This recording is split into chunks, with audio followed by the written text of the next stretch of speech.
هغه لتللو اشاره وکړه ما هغه ته اوبه ویوړې هغه هشام بن ابي العاص رضی الله تعالی عنه هغه ته ورسېد نو هغه ته نږدې یو درې السلام علیکم ورحمۃ اللہ وبرکاتہ. زمونږ په مدرسه کې الحمدلله ماشومان چې کله د ماسپښین مانځه نه بعد ډایرکټ راشي نو الحمدلله تعلیم پکې هم کېږي. دا قاري صاحب ماشاءالله طالب علم دی، حالانکه تعلیم کې خو غلطۍ نه ملطۍ نه به راځي. ورما په ویډیو کې پیغام دا چې ماشاءالله خپل ماشومان باندې فضایل اعمال هغه نو کوشش کوم ملګری خو ښایسته واقعه بیانوي. واړه واړه ماشومان ناست وي، ګوره ماشاءالله کیمره خطا وکړه، ماشاءالله کتاب وکړه، شاباس. څومره واړه واړه ماشاءالله په ډسپلین ښه اخلاق او ښه کردار باندې ناست دي، په اتحیات په شکل باندې په آداب باندې ناست دي.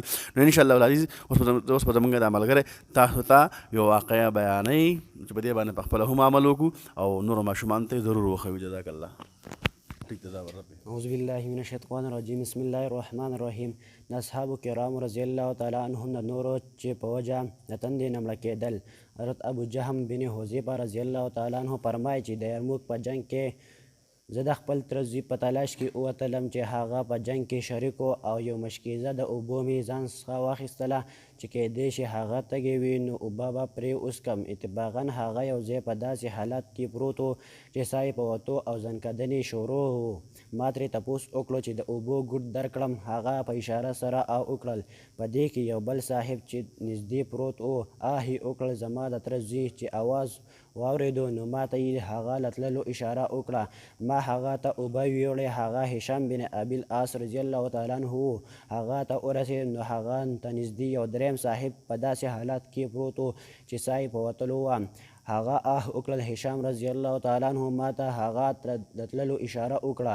ما چې اوبه واخیستې ورته ورسېدم نو هغه ساه وتلې وه. هشام رضی الله تعالی عنه ته واپس راغلم نو هغه هم په حق رسېدلی و. د هغې نه خپل تره زوی ته واپس راغلم نو په دې کې هغه هم ختم شوی و. ان لله و انا الیه راجعون.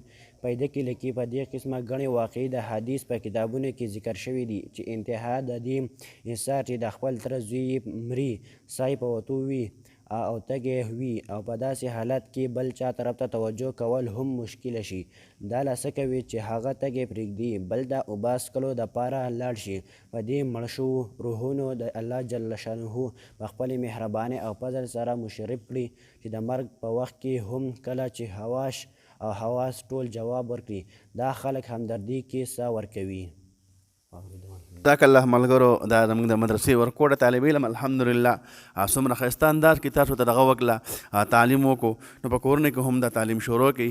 دا به زموږ استاسو دپاره د خیر درې وګرځي. جزاک الله. د الله په امان. الله زموږ استاسو عمر کې، مال کې، جان کې، اولاد کې برکت واچي او الله دې زموږ استاسو د ټول حاجتونه پوره کړي. جزاک الله. د الله په امان. ویډیو مخکې ملګري سره ضرور شیر کوي چې هغه هم دې نه عبرت واخلي. واړه واړه ګلالي ماشومان الحمدلله او هغه بیا د فضایل اعمال د هغې تعلیم کول نو په دې باندې غټ اثر میلاویږي په ملګرو باندې، ماشومانو باندې. کورونو کې دا ویډیو خاص کر خپل ماشومانو ته وښایئ. جزاک الله. د الله په امان. ډېره مننه. بارک الله فی الدنیا والآخره.